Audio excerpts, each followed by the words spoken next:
Imagine being 6 years old, swinging outside, except your swing is made out of textbooks. The seat that once meant freedom and fun is now stacked with stress. This image from NPR perfectly captures the common dilemma that many kids face when parents push too hard, too little.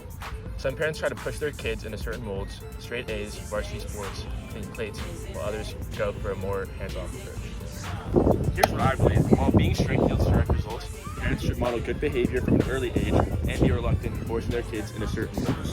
Let's look at the real cost of pushing too hard and why modeling good behavior wins the long run. Our first problem, strict enforcement leads to stress, rebellion, and unhealthy habits. From the Michigan Medicine Study, researchers found that 1/8 of parents force their kids to clean their plates. This actually teaches overconsumption. It's not about nutrition anymore, it's about control. Even in the Times of India article, when manners are forced, like say thank you or else, kids learn to obey, not understand. These habits don't last because they're not. According to ABC Quality, kids also use bad habits like nail biting and hair twisting to manage anxiety. Parents who punish instead of supporting end up worsening the problem. Instead of raising resilient kids, harsh tactics create stressed out ones. So if forcing doesn't work, what does? In Atomic Habits by James Clear, my nonfiction book, the key is consistency and environment. Instead of telling a child to go study, Clear suggests shaping the environment so that studying is the natural next step, like leaving out books or praising small ones. In Chapter 4, Clear explains how behaviors come from cues. If parents eat healthy every day, kids associate home with nutritious choices, not because they're told to, but because they see it daily. This is exactly what Duke Health found.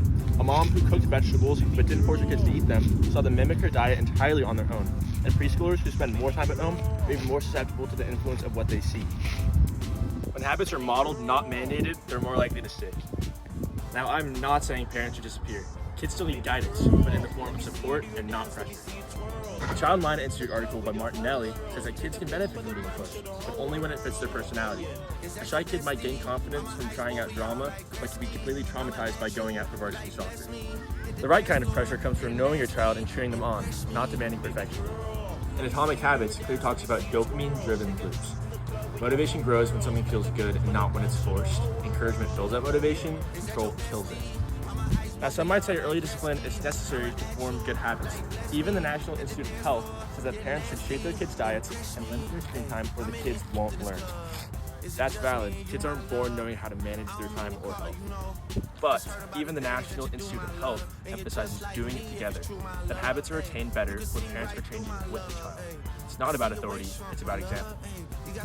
Exec et al. Also found out that parents, especially mothers, eat and exercise better, not because someone told them to, it's because they want to be better for their kids. Their actions shape their kids' futures more than any rules do. So, how strictly should parents enforce good habits?